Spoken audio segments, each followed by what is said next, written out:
Utumwa ni moja ya sura chungu, nzito na ya kuhuzunisha zaidi katika historia ya bara la Afrika.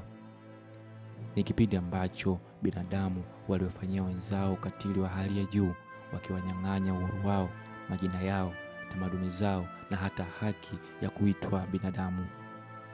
Kwa zaidi ya miaka 400 kuanzia karne ya 15 hadi karne ya 19, Afrika ilipoteza mamilioni ya watu wake kupitia biashara ya utumwa ya kuvuka bahari ya Atlantiki na ile ya bahari ya Hindi. Kwa mujibu wa UNESCO, kati ya watu milioni 15 hadi milioni 20 waliondolewa kwa nguvu kutoka Afrika na takribani watu milioni 10.5 walipelekwa Amerika na Karibia. Mamilioni mengine walifariki njiani kabla ya hata kufika walikokuwa wakipelekwa.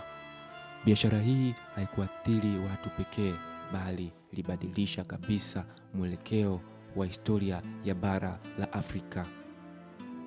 Falme zilianguka, jamii zilisambaratika na kizazi kizima cha vijana wenye nguvu kazi kilipotea. Hata baada ya kukomeshwa kwa utumwa rasmi, athari zake zinaendelea kuonekana hadi leo katika uchumi, siasa, ubaguzi wa rangi na migogoro ya kijamii. Leo bara la Afrika lina maeneo kadhaa yanayosimama kama ukumbusho wa kudumu wa mateso hayo ya utumwa.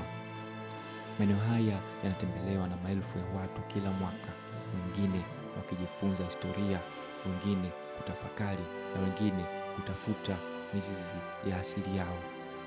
Sehemu ya kwanza ni kisiwa cha Gorée kilichopo Senegali. Kisiwa cha Gorée ni moja ya maeneo yanayotajwa sana duniani linapokuja suala la utumwa. Kisiwa hiki kipo karibu na pwani ya Dakar, mji mkuu wa Senegali. Wareno waliwasili hapa mwaka 1444 na nyumba ya kwanza ya watumwa ilijengwa mwaka 1536. Nyumba ya watumwa iliyopo leo ilijengwa katika karne ya 18 ikiwa na vyumba vidogo vya giza na vilijaa msongamano, ambako wanaume, wanawake na watoto walitenganishwa kwa jinsia na umri. Sehemu inayogusa zaidi hisia ni mlango wa kutorudi, mlango unaoelekea baharini, ambapo watumwa waliiona Afrika kwa mara ya mwisho kabla ya kusafirishwa. Kwa mujibu wa waongozaji wa eneo hilo, wageni wengi huondoka wakiwa wanalia.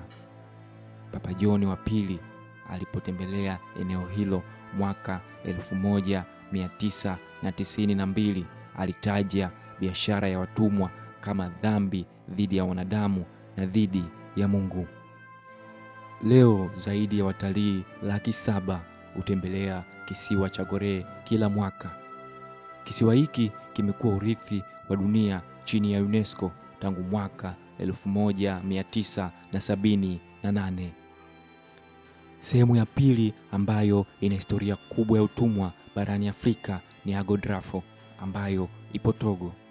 Takribani kilomita 50 kutoka Lome, mji mkuu wa Togo, kuna nyumba ya watumwa ya Agodrafo iliyojengwa mwaka 1835 na mfanyabiashara wa Kikristo John Henry. Jengo hili lina vyumba 6 na sebule kubwa kwa wafanyabiashara, lakini siri yake kubwa iko chini ya sakafu. Pishi refu la zaidi ya mita 20, jeusi na lenye unyevu lilojulikana kama kisima cha waliofungwa minyororo. Hapa mamia ya watumwa walifungiwa kwa wiki au miezi wakingoja kupandishwa kwenye meli. Ukimya wa leo katika pishi hilo bado unaonekana kupiga kelele za hofu na maumivu ya waliopitia hapo. Eneo hili lililozeshwa kama urithi wa dunia wa UNESCO mwaka 2002 na leo linatumika kama mahali pa kumbukumbu na elimu juu ya athari na biashara ya utumwa. Sehemu ya tatu ni njia ya watumwa Oda, Benini. Oda ilikuwa moja ya bandari kubwa zaidi ya biashara ya watumwa barani Afrika kati ya karne ya 17 na 19. Inakadiriwa kuwa zaidi ya watumwa milioni 2 walipitishwa hapa. Njia ya watumwa ina urefu wa takribani kilomita 4 ikianzia sokoni hadi ufukweni. Njiani kuna soko la watumwa ambako binadamu walibadilishwa kwa bidhaa. Mti wa kusahau, wanaume walizunguka mara 9, wanawake mara 7 ili kusahau historia zao. Pia kulikuwa na Zomai, gala la giza waliofungiwa kwa miezi 3 hadi 4. Eneo hili ni miongoni mwa maeneo yaliyoonyesha kwa wazi ukatili wa saikolojia na kimwili dhidi ya watumwa. Sehemu ya 4 ni Cape Coast na Elmina, Ghana. Ngome ya Elmina ilijengwa mwaka 1482 na ndiyo ngome ya kwanza ya Ulaya kusini mwa Sahara. Cape Coast ilikuwa kitovu kikuu cha biashara ya watumwa kuanzia karne ya 17 hadi karne ya 19.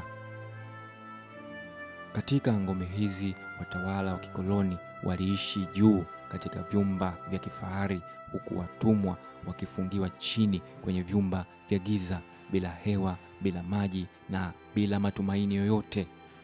Makumi ya maelfu ya watumwa walipita hapa kabla ya kusafirishwa kwenda Marekani. Leo ngome hizi ni makumbusho na urithi wa dunia wa UNESCO tangu mwaka 1979. Sehemu ya 5 ni kisiwa cha Kunta Kinte, Gambia. Kisiwa hiki kilijulikana kama kisiwa cha James.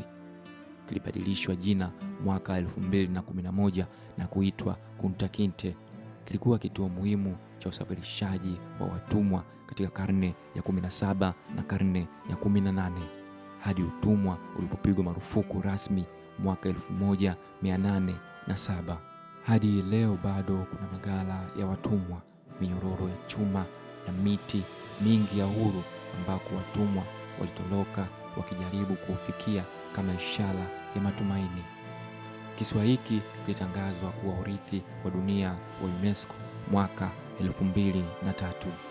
Maeneo haya 5 ni kioo cha historia ya kweli ya bara la Afrika, yanawakumbusha vizazi vya leo na vizazi vya kesho juu ya zaidi ya miaka 400 ya mateso. Mamilioni ya maisha yalipotea katika maeneo haya na kukumbushwa juu ya umuhimu wa kulinda utu wa binadamu. Kuyatembelea maeneo haya si utalii wa kawaida, bali ni safari ya kuelewa historia, kujifunza na kuhakikisha makosa ya zamani hayarudiwi tena.